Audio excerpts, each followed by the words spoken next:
Bonjour, bonjour. Donc voilà l'épisode 3 sur la dérivation. Alors, on apprend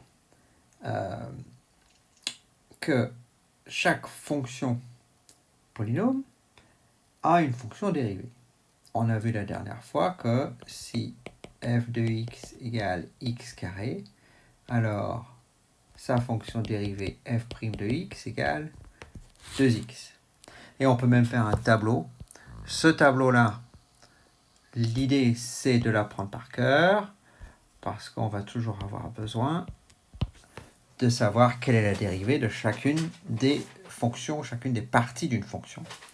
Donc, par exemple, si f c'est x2, sa dérivée f' c'est 2x. On a à apprendre aussi au programme que la dérivée de x3, c'est la fonction 3x carré. La dérivée de la fonction x, c'est la fonction constante 1. Et si vous avez f une fonction constante, et si vous avez une constante petit a, réelle, constante réelle, sa dérivée c'est 0. Ce petit tableau à apprendre par cœur. Et on verra en fait au prochain épisode comment on utilise ce tableau-là pour dériver des fonctions et répondre finalement aux exercices qu'on vous demandera de savoir faire. Aujourd'hui, on va faire un petit épisode qui va être technique. Alors, si la dérivation, vous trouvez ça difficile, c'est peut-être une bonne idée de passer cet épisode et d'aller directement au suivant. Si vous êtes plutôt à l'aise, si vous êtes curieux de savoir pourquoi la dérivée de x au carré, pourquoi c'est 2x et pas autre chose, cet épisode est fait pour vous. Voilà. Il faut quand même savoir que en maths, on donne des formules, et puis en tant qu'élève, on les apprend, on accepte. Mais c'est quand même intéressant de savoir que ces formules, elles ne tombent pas du ciel, c'est pas inventé. Elles sont démontrées. Et des fois, on peut le faire en classe avec des élèves, et puis des fois pas. Alors celle-ci, sans doute que vous ne l'avez pas faite en classe, on est un petit peu limite du programme, mais je trouve ça intéressant quand même de savoir d'où ça vient, cette histoire de 2x.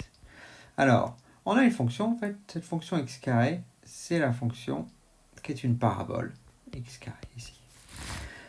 Alors, on veut avoir le nombre dérivé en un point qui aurait pour abscisse x. Donc on sait que ici, le nombre là, puisque c'est l'image par la fonction x carré, voilà, on a x carré. Par exemple, si x vaut 2, x carré, on aurait 4. Et si x vaut 3, là, on aurait 9. Mais là, on prend un point quelconque, exprès pour avoir une formule qui marcherait tout le temps. Donc ça, c'est mon point A, qui est fixe. Ce qu'il me faut pour avoir la dérivée en A de cette fonction, c'est la pente de la tangente.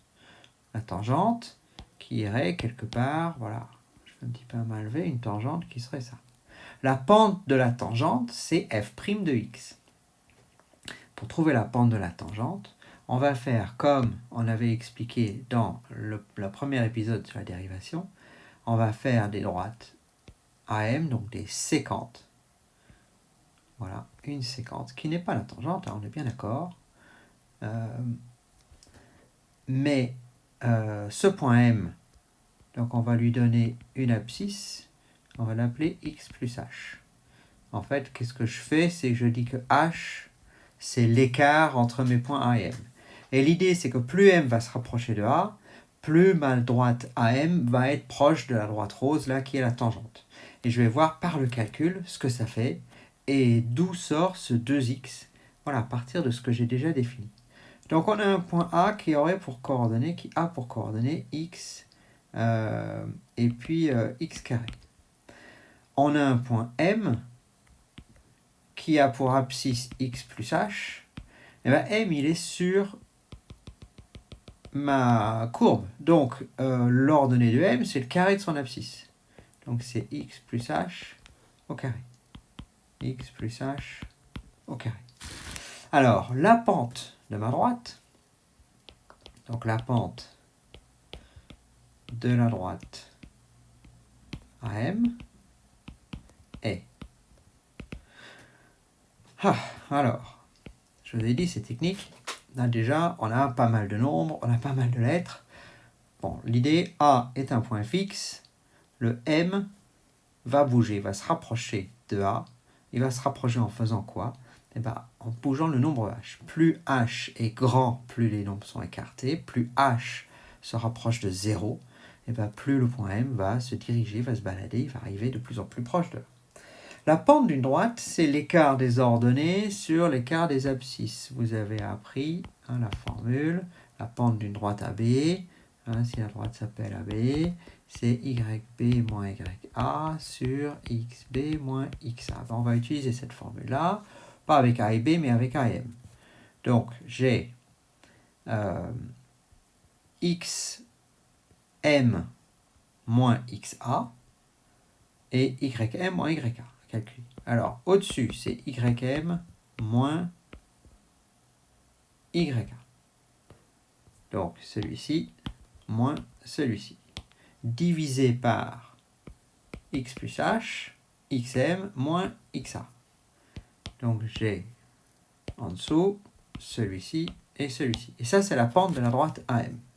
Alors, on va calculer ça. On va utiliser l'égalité remarquable qui dit que A plus B au carré, c'est A carré plus 2AB plus B carré. Et je vais utiliser ça pour mon X plus H carré. Donc X plus H carré, c'est le carré du premier nombre, plus le double produit, donc 2xh, 2 fois x fois h, plus h au carré. Ça, c'est x plus h au carré. Moins x carré, je recopie. Et puis en dessous, j'ai x plus h moins x. X moins x, ça fait 0, il reste h. Donc je calcule. Ça fait. Alors, x carré plus 2xh plus h carré moins x carré. Je remarque déjà x carré moins x carré, ça s'annule. Qu'est-ce qui reste? 2xh plus h carré sur h. Je vais essayer de simplifier ça parce que j'ai quand même des h au numérateur, des h au dénominateur. Ça serait quand même pas mal. Alors je vais factoriser par h au numérateur. Donc 2xh, c'est h fois 2x. H carré, c'est h fois h. Donc 2xh plus h carré, c'est h facteur de 2x plus h. Et en dessous, je recopie le h. Et maintenant, je peux diviser numérateur et dénominateur par le nombre h. Et qu'est-ce que j'ai? J'ai 2x plus h. Voilà. On se souvient de ce que c'est, ça? C'est la pente. C'est la pente de AM. Pour tous les points M, quelle que soit la distance, quel que soit l'endroit où je le mets, ce point M sur la courbe, je trace la droite AM, et la pente de la droite, c'est 2x plus h. Maintenant, ce que je vais faire, c'est si M, commencer par ça, si M se rapproche de A, alors H se rapproche de 0. C'est ça, parce que H, c'est l'écart entre les deux points. Donc, ce qu'on a vu à l'épisode 1, c'est que les deux points vont être de plus en plus proches. Plus ils vont être proches, plus la droite AM va ressembler à la tangente qui est en rose. Et puis il y a une idée en mathématiques de limite qui dit qu'à un certain moment, on va imaginer ce qui se passe. Et c'est ce qu'on va faire ici. Alors ça, c'est la partie un petit peu difficile. C'est que si M est infiniment proche, je vais l'utiliser comme ça, infiniment proche de A, entre guillemets le infiniment proche de A, alors H est infiniment proche de 0. Et si on regarde, et la pente devient alors quoi? Et bien A, c'était 2x plus h.